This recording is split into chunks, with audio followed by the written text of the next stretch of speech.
अवधूत चिंतन श्री गुरुदेव दत्त. श्री स्वामी समर्थ. तुम्हा सर्वांचं आपल्या चॅनलमध्ये खूप खूप मनापासून स्वागत. आज आहे गुरुवार. माझ्या सगळ्या स्वामी भक्तांना शुभ गुरुवार. आजचा दिवस तुम्हाला शुभ जावो. महाराजांच्या कृपेने तुमच्या चांगल्या इच्छा स्वामी महाराज नक्की पूर्ण करो हीच महाराजांच्या प्रार्थना करते आणि आजच्या व्हिडिओला सुरुवात करते. महिलांना पडलेला प्रश्न, ताई महाराजांना कुठला नवस करावा, महाराजांना कसा नवस करावा आणि असं कुठला नवस आहे जो केल्याने महाराज आमच्या मनातल्या इच्छा पूर्ण करतील, त्या संदर्भातली माहिती आज आपण बघणार आहोत. तर चला लगेच व्हिडिओला सुरुवात करते. सगळ्यात आधी महाराजांना कुठला नवस करावा, म्हणजे ज्याला आपण संकल्प म्हणतो. कुठला संकल्प करावा, कुठला नवस करावा ज्याने मला कमी वेळात महाराजांचा अनुभव येईल. तर त्यांना मला एक सांगायचं आहे. सगळ्यात आधी तर महाराज जेव्हा अक्कलकोटमध्ये होते तेव्हा ते दिगंबर अवस्थेमध्ये होते. महाराज नेहमी म्हणायचे की ह्या विश्वाची किंमत माझ्या लंगोटा इतकी सुद्धा नाही आहे, तर अख्खे ब्रह्मांड नायक, ब्रह्मांडाचे चालक, मालक, पालक आपण त्यांना काय देऊ शकतो. हा, इच्छेप्रमाणे बरेच लोक सोनं, चांदी किंवा महाराजांना मुकुट बनवता, हे बनवता, किंवा माझी ही इच्छा पूर्ण झाली तर स्वामी मी तुम्हाला हे देईल, माझं घर झालं तर मग मी तुम्हाला चांदीचा मुकुट देईल, माझं दार झालं तर मी तुम्हाला सोन्याचं काहीतरी देईल, असं आपलं बरंच असतं.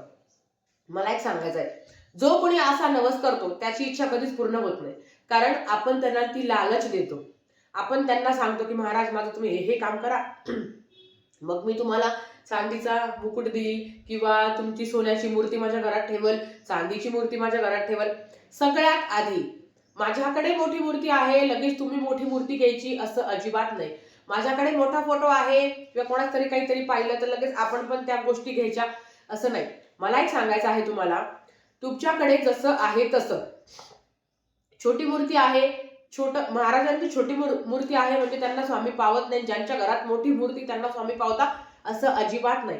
तुमचं घर, तुमचं बजेटनुसार तुम्ही मूर्ती, फोटो घेऊ शकता. तुमची इच्छा असेल तर फक्त तुम्ही फोटोही ठेवू शकता, आणि जर तुमची इच्छा असेल तर तुम्ही मूर्ती सुद्धा घेऊ शकता. हे सगळं तुमच्यावर आहे.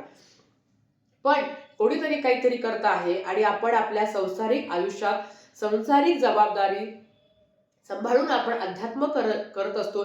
घरच्यांची कटकट करून, भांडण करून मोठी मूर्ती घेण्यात अर्थ नाही. छोटे पण महाराज आहे, मोठे पण महाराज आहे. हा आधी तर तुम्ही मनातला भ्रम काढून टाका. दुसरं, चांदीची काहीतरी दान केल्याने, आता माझी पण इच्छा आहे, मला पण वाटतं की महाराजांना काही काही असं नाही, ते बिचारे करून घेतात, पण या गोष्टीत त्यांना रस नाहीये. मी किती सुशोभीकरण करते, मी किती छान फेटा घालते, मी किती छान त्यांच्यासाठी पंचपक्वान्न करते, याच्यात महाराजांना इंटरेस्ट नाही. पण हो, माझी श्रद्धा आहे, मला आवडतं महाराजांसाठी करावं. ज्यांनी माझ्यासाठी एवढं केलं आहे त्यांना आपण ह्या गोष्टी केल्याच पाहिजे असं मला नेहमी वाटत असतं, आणि ते मी करते, ते करावं. पण महाराज माझं घर उद्या मी तुम्हाला चांदीचं हे देईल, किंवा माझं दार उद्या मग मी तुम्हाला सोन्याचं हे देईल, हे चुकीचं आहे. अशा वेळेस देव पावत नाही. आता मला सांगा, संपूर्ण विश्वाची किंमत त्या लंगोटा एवढी नाही आहे, तर महाराजांना आपण काय देऊ शकतो? काहीच देऊ शकत नाही आपण महाराजांना. सोनं चांदी जे त्यांनीच बनवलं आहे, फुलं किंवा वस्त्र, सोनं चांदी ज्या परमेश्वराने जे बनवलं आहे त्यांनाच आपण ते दान करतो, त्यांनाच आपण ते देतो. ते द्यावं, यथाशक्ती असेल तर करावी, पण नवस नाही करायचा. या गोष्टीचा नवस अजिबात करायचा नाही की महाराज माझं काहीतरी काम होते आणि मग मी तुम्हाला हे करेल, असं आमिष महाराजांना चालत नाही. मग काय करू शकतो बघा, मला एक सांगायचं आहे. महाराज नेहमी म्हणायचे, तू तुझ्या धामवर तर मी तुझ्या कामावर. म्हणजे तू जर मला वेळ दिला, तू जर माझ्यासाठी आला, तू माझ्या धामावर आला तर मी तुझ्या कामावर येईल. थोडक्यात काय, महाराजांना काय आवडतं, तर महाराजांना फक्त आणि फक्त सेवा आवडते. तुमच्या आयुष्यातील दुःख, संकट, त्रास, वेदना सगळं सांभाळून तुम्ही अध्यात्म करता, तुम्ही महाराजांची सेवा करता, ते महाराजांना जास्त आवडतं. तुम्ही नाम जप करता, महाराज मी 108 पारायणाचा संकल्प केला आहे, पण पहिल्याच दिवशी सांगायचं महाराज मी 108 नाही करणार, मी 110 पारायण करेल. 2 पारायण जास्त केल्यावर महाराज काय शिक्षा देणार आहे का सांगा? दुसरं येतं की महाराज काहीही झालं तरी 11 माळे केल्याशिवाय मी झोपणार नाही, 11 माळे तर 1 माळा केल्याशिवाय मी झोपणार नाही. महाराज काहीही झालं तरी दर गुरुवारी मी केंद्रात, मठात, मंदिरात जाणार, तुमचं दर्शन मी घेणार. असा संकल्प कधी केलाय का? केंद्रात जाऊन आरतीच मिळावी असा अट्टहास का? महाराज केंद्रात आरती नाही भेटली तर औदुंबराच्या अवतीभोवतीचा जो पसारा आहे, जी झाडाची पानं आहे ते मी झाडेल, मी केंद्र झाडेल, मठ झाडेल, मंदिर झाडेल. तुम्हाला एक सांगते, जगाच्या पाठीवर कुठलेही मंदिर झाडायचं भाग्य लागतं तुम्हाला. कारण जेव्हा आपण मंदिर झाडत असतो, त्या मंदिरातला कचरा काढत असतो, त्यावेळेस महाराज तुमच्या आयुष्यातला पण कचरा, दरिद्री, संकट, दुःख काढत असतात. म्हणून केंद्रात जाऊन थाटामाटात आरती मिळवण्यापेक्षा हे काम महत्वाचं आहे. महाराज केंद्रातलं काम झाल्यावर, केंद्रातली सेवा झाल्यावर मी भांडी घासल किंवा महाराज मी केंद्र झाडेल, मठ झाडेल. आपण जेव्हा मंदिरात जातो तेव्हा चपलांची शिस्त नाही राहत, कोण कुठे चपला काढतं, मी ती सेवा करत, मी त्या चपला रांगेत लावल, ही सुद्धा खूप मोठी सेवा आहे. जे कळतं, जो करतो त्याला याचा अनुभव आलेला आहे. म्हणून मोठ्या सेवेचा अट्टहास नाही करायचा. जेव्हा केंद्रात प्रहर वगैरे होता, मी बघत असते की कधी कधी कोणीच न येणाऱ्या बायका प्रहर अटेंड करता, एक नंबरला जाऊन त्या स्वाहाकार करता. नाही, हे महाराजांना नाही आवडत. तू काय काम करतो हे आपल्यापर्यंत ठेवायचं असतं आणि जे मिळेल ते काम करावं. हेच काम पाहिजे, तेच काम पाहिजे नाही. महाराज ज्यांना ज्यांना तुमची गरज आहे, खरं सांगू का, सगळ्यात मोठा नवस तर हाच असावा. महाराज या 2024 मध्ये माझी आई, मावशी, आत्या, काका, मामा कोण असेल, ज्यांना ज्यांना महाराजांची गरज आहे त्यांना त्यांना महाराजांच्या चरणांपर्यंत आणायचं काम महाराज मी करेल. आणि नेहमी एक अभिमान असावा की महाराज तुम्ही माझं चांगलं केलं आहे, तर आता या बाकीच्यांचं पण तुम्ही चांगलं कराल. नेहमी लोकांना चांगलं सांगायचं की बघ बाबा, माझ्या एवढ्या अडचणी होत्या, एवढ्या दुःख होते, महाराजांनी ते सॉल्व्ह केले, तुझं का नाही करणार. हा नवस तुम्ही करा की प्रतिवर्षी मी 10 तरी स्वामी सेवेकरी नव्याने घडवेल, 10 लोकांना मी महाराजांच्या चरणांपर्यंत आणेल. नंतर काय करायचं काही नाही, नंतर काय करायचं काही नाही ते सगळं महाराज बघून घेतात.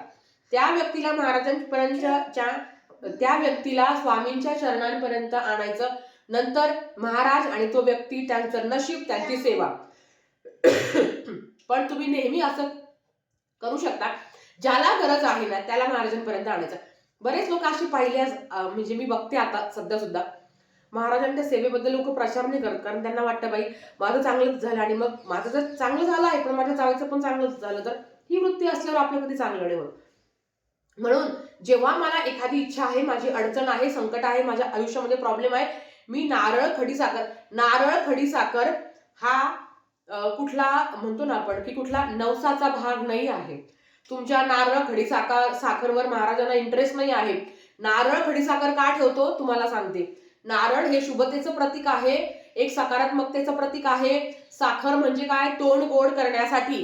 आपण जेव्हा नारळ खडीसाखर अगरबत्ती महाराजांसमोर ठेवतो, अगरबत्ती आपण लावून महाराजांसमोर ठेवतो, तेव्हा महाराजांना काय करतो, विनंती करतो, त्यांची परमिशन घेतो. नवस करणं, नारळ खडीसाखर ठेवून नवस होत नाही, तो एक विनंतीचा भाग आहे की महाराज हे नारळ सकारात्मकतेचं प्रतीक आहे. आपण जी काही सकारात्मक लहरी त्या नारळांपर्यंत आहे ती महाराजांपर्यंत जाते आणि महाराजांना विनंती करायची असते की महाराज मी ह्या कार्यासाठी ही सेवा करत आहे, महाराज माझ्याकडनं तुम्ही ती निर्विघ्नपणे पार पडू द्या. ही सेवा असते, हा संकल्प, म्हणजे ही महाराजांना विनंती असते की मी जी काही सेवा करत आहे त्या सेवेमध्ये सातत्य असावं, ती सेवा माझ्याकडनं पूर्ण करून घ्या. कारण असंख्य महिलांचे तेच प्रॉब्लेम आहे, अगं ताई 108 पारायणाला सुरुवात केली पण पारणच होत नाही आहे, म्हणून ती नारळ खडीसाखर ठेवायची असते. महाराजांना विनंती करायची असते की महाराज तुम्ही करून घ्या, मी सुरुवात केली आहे, शेवटपर्यंत न्यायचं काम तुमचं असतं. याला म्हणता विनंती करणं. पण चांदीचं काहीतरी देईल आणि सोन्याचं काहीतरी देईल, काहीतरी वेगळं जगा पलीकडे करेल, याच्यात इंटरेस्ट नाही. अक्कलकोटमध्ये गेल्यावर आपण नेहमी अन्नछत्रात दान करत असतो, तो आपला श्रद्धेचा भाग आहे की महाराज तुमच्यामुळे आज एवढं आहे तर माझ्याकडनं तुम्हाला फुलाची पाकळी. पण हे सोनं चांदी नाही. नवस करायचा असेल तर तो सेवेचा करा.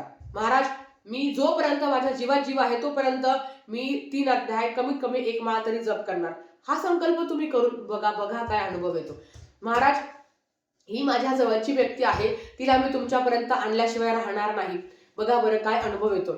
मी तर म्हणते काही लोक खूप भाग्यवान आहे की त्यांचा लगेच त्यांना अनुभव येतो. आता त्यांना लगेच अनुभव येतो, आम्हाला नाही येत, मग लगेच महाराजच वाईट आहे किंवा आम्हीच वाईट आहे असं नाही. प्रत्येकाला आपापल्या कर्मानुसार आपल्या म्हणजे भोगानुसार अनुभव येत असतो. एवढंच आहे. महाराज एखाद्याकडनं खूप सेवा करून घेता, एवढा सेवेचा बँक बॅलन्स होतो, त्या सेवेचा एवढा बँक बॅलन्स आल्यावर एवढं फळ आपल्याला मिळतं. आपल्या अडचणी मैत्रिणींनो एवढ्या आहे, एवढ्या आपल्याला सेवा एवढी करावी लागेल. कळतंय का? अडचणी जर तुमची पावशर असेल तर तुम्हाला 10 किलो सेवा करावी लागते. आपल्या अडचणी 10 किलो असताना सेवा आपल्याला पावशर करायची असते. कसं चालेल? मला एक सांगायचं आहे, सेवा वाढवा, नाम जप करा. महाराज जिथे कुठे असेल, मी जगाच्या पलीकडे ज्या अवस्थेत असेल त्या अवस्थेत मी तुमचं नाम जप करणार, हा संकल्प करा. बघा कधी कधी असं होतं ना की काहीतरी आपण खूप परमेश्वराचं देणं लागतो, आपण ग्रॅटिट्यूड असतो, आणि नेहमी लक्षात ठेवायचं जे काही चांगलं घडलं आहे ते परमेश्वरामुळे आहे आणि ते परमेश्वराचं आहे. कारण देणारा तोच आहे, घेणारा तो आहे. कारण आपले कर्म वाईट असले तर आपल्याकडनं सगळं घेतल्या सुद्धा जातं. तर देणारा तो आहे. तर जे काही आयुष्यामध्ये घडलं तर ते महाराजांमुळेच घडलं आहे. आणि जे काही दुःख आहे तर कधी ते आपले भोग आहे आणि ते आपलेच भोग आहे की त्याच्यामुळे, कारण आपलेच भोग घुमवून फिरून कुठल्या ना कुठल्या मार्गे आपल्याकडे भेटायला येतात. आणि जेव्हा भोग आपल्या भेटायला येतात तेव्हा आपल्याला सगळं आठवतं मग की काय केलं होतं, कसं केलं होतं. म्हणून त्याच्यापेक्षा भोग जरी वाईट असले तरी ह्या जन्मात परमेश्वराची सेवा करणं, महाराजांची सेवा करणं, आणि कुठलं पण सोनं चांदी ह्या गोष्टीचं आमिष महाराजांना दाखवू नका. सोन्याचा मुकुट घेतल्यावर महाराज पावता का, चांदीची मूर्ती घेतल्यावर महाराज पावता का, असं अजिबात नाही आहे. तुम्ही फोटो जरी ठेवला, एवढासा जरी ठेवला तरी महाराज तुम्हाला पावणार आहे. चांदीचं घेतल्यावर शुक्र मजबूत होतो. माता लक्ष्मीची सेवा करा, भगवान विष्णूंची सेवा करा, तुमचा शुक्र मजबूत होणारच. आणि जेव्हा गुरु कृपा होते तेव्हा 9 ग्रह मजबूत होतात. ज्यांना अनुभव आहे त्याला माहिती आहे. महाराजांची सेवा केल्यावर ग्रह, नक्षत्र, तारे, पत्रिका याच्या पलीकडचे महाराज आहे. तुमचं नशिबात जे नाही आहे ते सुद्धा तुम्हाला महाराज देणार आहे. पण त्याच्यासाठी सेवा महत्वाची असते, त्याच्यासाठी चांगलं कर्म महत्वाचं आहे. महाराज नाही सेवा करायला जमत ना, तर मी स्वामी सेवा करणार, मी स्वामींचा प्रचार प्रसार करणार. एवढं जरी नशिबात ठेवलं, डोक्यात ठेवलं तरी आपलं चांगलं आहे, यात काही शंका नाही. तर आजच्यासाठी फक्त इतकं. झालेली सेवा स्वामींच्या चरणी मी रुजू करते आणि आजचा व्हिडिओ इथेच थांबवते. आवडला असेल तर लाईक, शेअर, सबस्क्राईब करा. भेटूया परत अशाच एका नवीन व्हिडिओ सोबत. तोपर्यंत श्री स्वामी समर्थ.